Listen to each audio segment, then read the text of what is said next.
శ్రీ వశిష్ఠరామ సంవాదము వైరాగ్య ప్రకరణము 8వ అధ్యాయం రాఘవ వైరాగ్య వర్ణనము. విశ్వామిత్రుడు ప్రేరేపించగా శ్రీరాముడు తన మనోభావాలను సభను ఉద్దేశించి విశ్వామిత్ర మహర్షితో ఈ విధంగా చెప్పుచున్నాడు. ఉత్తమోత్తములచే అలంకరించబడిన సభకు నమస్కారము. ఇక్కడ వేంచేసి ఉన్న విశ్వామిత్రాది మహర్షుల దర్శన భాగ్యం, సేవాభాగ్యం అనేక జన్మల సుకృతం చేతనే లభిస్తాయి. హే విశ్వామిత్ర మహర్షి, నా మనస్సులో ఉన్న భావాలన్నీ మీరు ఆజ్ఞాపించినట్లే చెబుతాను. నా ఈ వాక్యాలలో దోషమేమైనా ఉంటే క్షమించండి. సత్పురుషులకు మనోగతమైనదంతా తెలియజేయటం శుభప్రదమే అవుతుంది కదా. నేను 16 సంవత్సరముల క్రితం ఈ దశరథ మహారాజు ఇంట్లో జన్మించాను. క్రమక్రమంగా వృద్ధి చెందుతూ విద్యాభ్యాసం పూర్తి చేశాను. కొంతకాలం క్రితం తీర్థయాత్రలకు వెళ్ళి వచ్చాను. వచ్చినప్పటి నుండి నా మనసులో ఒకానొక విచారణ ఉత్పన్నమైనది. ఆ విచారణ యొక్క స్వరూపమేమిటో చెబుతాను, వినండి.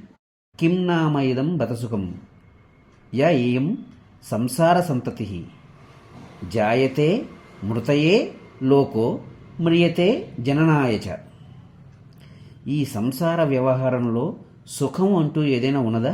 ఇక్కడ ప్రాణి చావటానికే పుట్టుచున్నాడు, పుట్టడానికే చచ్చుచున్నాడు. ఇంతకన్నా ఇక్కడ చెప్పుకోదగ్గ విశేషం ఏమున్నది? కొందరు అలా ఎందుకు అనుకోవాలి? ఇందులో ఐశ్వర్యములు, ధనములు, స్వజనులు, స్త్రీలు మొదలైనవి సుఖప్రదములే కదా, అవి సంపాదించుకున్నవారు సుఖంగానే ఉన్నారు కదా అని అంటున్నారు. కానీ ఇది వినండి. అస్థిరాః సర్వ ఏవ ఇమే సచరాచర చేష్టితాః ఆపదాం పతయః పాపా భావా విభవ భూమయః. ఇందులో స్థావర జంగమ జీవులు పొందుచున్న భోగములు, విభవములు ఇవన్నీ అస్థిరములు, అసత్యములు, అశాశ్వతములు అయి ఉన్నాయి. ఒకప్పుడు కొంచెం సుఖకరంగా తోచినప్పటికీ శాశ్వతమైన సుఖం మాత్రం ఖచ్చితంగా ప్రసాదించుటలేదు. ఒక్క క్షణంలో కనిపించి మరొక క్షణంలో మాయమైపోతున్న ఈ ధన జన యవ్వనాదులు సుఖప్రదాతలని అనటం ఎట్లా? ఉదాహరణకు ఈ సంపదలే తీసుకోండి. వీటిని కూడబెట్టుకోవడంలోనూ రక్షించుకోవడంలోనూ జనులు ఎన్ని ఆపదలు ఎదుర్కొంటున్నారు. ఇవన్నీ ఎన్ని రకాలైన లోభమోహాది పాపపూరిత దుశ్చర్యలకు కారణభూతములవుతున్నాయి. అందుచేతనే సుఖకరములని అనేక మంది అనుకుంటున్న ఈ సంపదలు, ఈ విభవములు, ఈ పదార్థజాలములు, ఈ మనుష్యుల సంబంధ బాంధవ్యములు సత్పురుషుల దృష్టిలో తుచ్చములు, తిరస్కారములుగానే ఉంటున్నాయి. వీటికై ప్రయత్నిస్తున్న అనేక మంది సంసార జీవుల అనేక చేష్టలు కూడా నాకు అర్ధరహితంగానే కనిపిస్తున్నాయి. ఈ సంసారంలో మనకు కనిపిస్తున్న బంధుత్వాలు, స్నేహాలు, అనుబంధాలు మొదలైన వాటిని పరిశీలనగా చూసినప్పుడు నాకు ఒకటి అనిపిస్తోంది. ఇందలి జనులు ఒకరికొకరు సంబంధించిన వారే కారు. వీరందరూ ఇనుప చీలల వలె, రింగుల వలె ఒకరికొకరు ముడిపడినట్లుగా పైకి ఉంటున్నారు. కానీ లక్ష్యాలు, కష్టాలు, ఆవేదనలు, సంస్కారాలు ఎవరివి వారివే. ఒకరు మరొకరి వంటి వారు కానే కాదు. అయితే జీవుడు ఈ వ్యక్తులు, ఈ పదార్థములు నాకు సుఖకరములు అని సంకల్పించడం జరుగుతోంది. అందుచేతనే అతనికి వాటితో సంబంధములు, బాంధవ్యములు ఏర్పడుచున్నాయి. చూచారా, ఈ ప్రపంచంలో మనకు కనిపిస్తున్న అన్ని రకములైన సంబంధములు కేవలం సంకల్పించుట అను ప్రక్రియ కారణం చేతనే ఏర్పడుచున్నాయి. అట్టి సంకల్పమాత్ర సంబంధాలు ఈ జీవుణ్ణి ఎంతగా క్షోభింపజేస్తున్నాయో కదా. ఈ జగత్తు, దీని యొక్క సృష్టి, స్థితి, లయాలు మనస్సుచే కల్పించబడినవి మాత్రమే. అయితే ఈ జీవుడు అంతు లేకుండా దుఃఖ క్లేశ పరంపరలు పొందుతూనే ఉన్నాడు. మనస్సే అన్నిటికీ కారణం. కానీ పరికించి చూస్తే ఈ మనస్సు అన్నది అసలు ఎక్కడున్నది? దేనిచే తయారు చేయబడింది? మననము చేయుట అనుదానికి వేరుగా ఈ మనస్సుకు అస్తిత్వమే లేదు. అస్తిత్వం లేని వస్తువు కారణంగా జీవుల మగు మేము బద్ధులం అవుతున్నాం. ఎంతటి దురదృష్టం! మూఢ మృగములు అల్లంత దూరంలో మృగతృష్ణను చూచి అందలి జలం మా దాహం తీరుస్తుంది అని అనుకుని ఎంతో శ్రమకు ఓర్చుకుని పరిగెత్తుతాయి చూచారా? మూఢ బుద్ధులమగు మేము కూడా అసత్తే అయినట్టి ప్రాపంచిక సుఖములచే ఆకర్షించబడి పరుగులు తీస్తున్నాం. ఈ విషయ సుఖములు చివరకు మా పట్ల దౌర్భాగ్య రూపములే అవుతున్నాయి. అజ్ఞానం చేతనే వాటి యందు సుఖభ్రాంతి పొందటం జరుగుతోంది, కానీ పొందుచున్నది మాత్రం సంకటములు మాత్రమే. అంతా మాయ అని తెలిసి కూడా ఈ విషయ సుఖములకు మేము అమ్ముడుపోతున్నాం. అరణ్యంలో ఒక లోతైన గోతులో పడిపోయిన కొన్ని లేళ్లు అక్కడి ఆకులను భక్షిస్తూ కాలం గడుపుతాయి. కొంతసేపటికి అవి అయ్యో మేము ఈ గోతిలో చిక్కుకున్నామే అని తెలుసుకుని దుఃఖిస్తాయి. మేము కూడా మోహవశం చేత ఇంద్రియముల ప్రియాప్రియములు అనే గోతిలో పడి అనేక వాంఛలచే కట్టుబడి ఉన్నాం. ఎంతో కాలానికి కానీ అయ్యో ఇక్కడ ఈ అజ్ఞానంలో చిక్కుకున్నాం కదా అనే విషయం తెలుసుకోలేకపోతున్నాం. ఇప్పుడు చెప్పండి, ఈ రాజ్యాదులతో నాకేం పని? ఈ భోగపాశాలలో నేను ఎందుకు చిక్కుకోవాలి? అసలు నేను ఎవరిని? ఈ దృశ్య ప్రపంచమంతా నాకెక్కడి నుండి దాపురించింది? నేను ఇక్కడికి ఎందుకు వచ్చాను? నా వాస్తవ స్వరూపం ఏమిటి? ఈ శరీరము మొదలైనవి నాకెక్కడి నుండి ఎందుకు ప్రాప్తిస్తున్నాయి? ఈ ప్రశ్నలన్నీ వదిలి నన్ను రాజ్యభోగాలు అనే బురదలో చిక్కుకోమంటారా మహర్షి?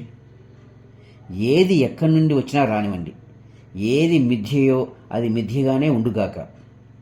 అసత్యములు, అవాస్తవములు, అశాశ్వతములు అయిన పదార్థములచే నేను భ్రమ పొందకుండెదనుగాక.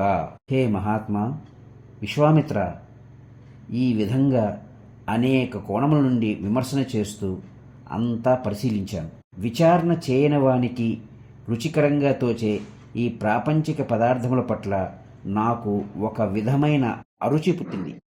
ఒక బాటసారి తొందర పని మీద దూరంగా ఉన్న గ్రామానికి త్వరగా నడిచి వెళుచున్నాడు అనుకోండి.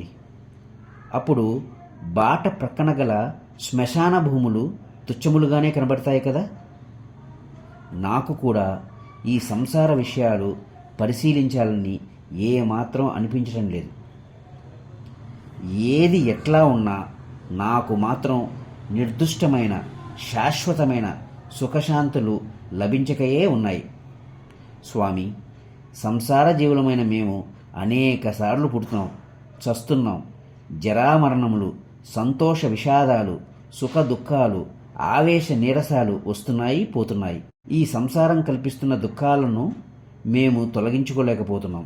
ఈ సంసారము అనే దోషం మమ్మల్ని ఆక్రమించకుండా ఉండేది ఎట్లా అనే ప్రశ్న నన్ను రాత్రింబవళ్ళు దహించి వేస్తోంది. ఒక మహావృక్షపు తొర్రలో గొప్ప అగ్నికణం ప్రవేశించిందనుకోండి. అప్పుడు ఆ వృక్షం బయటకు తన ఆకులచే పిల్లగాళ్ళు అనుభవిస్తూ ఉన్నా లోన మాత్రం శిథిలత్వం పొందుతూనే మౌనంగా రోధిస్తూ ఉంటుంది చూచారా. మా సంసార జీవుల గతి కూడా అట్లాగే ఉన్నది. మా మనస్సులు పరితాపాగ్నులచే క్షణక్షణం దహించబడుతున్నాయి. బయటకు మాత్రం ఏవేవో స్వల్ప కార్యక్రమములు కల్పించుకుని రోజులు గడుపుచున్నాం. ఈ సంసార భ్రమలకు, ఈ దుఃఖములకు మాకు అంతు కనబడట్లేదు.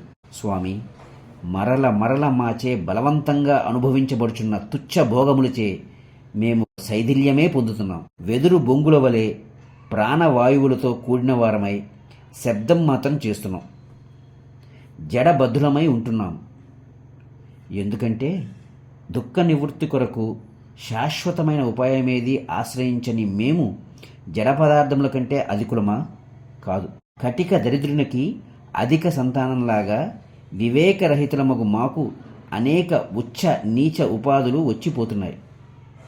ఈ తుచ్చ ధనాదులు శాశ్వతమైన ఆనందం ఇవ్వలేకపోగా అవి మమ్ములను క్షణక్షణం లోభము, మోహము, మాత్సర్యము మొదలైన దుష్ట మృగములు నివసిస్తున్న అజ్ఞాన అరణ్యములోకి త్రోసివేస్తున్నాయి. పోని ఈ ధనములను, ఈ పరివారములను త్యజిద్దామా అనుకుంటే అది కుదురున్నది కాదు. ఇదంతా చూస్తుంటే నాకు దుఃఖమే కలుగుతోంది. కేవలం తల్లిదండ్రులు తదితరులు కష్టపడతారేమోనని మాత్రమే పైకి ఏడ్చుటలేదు.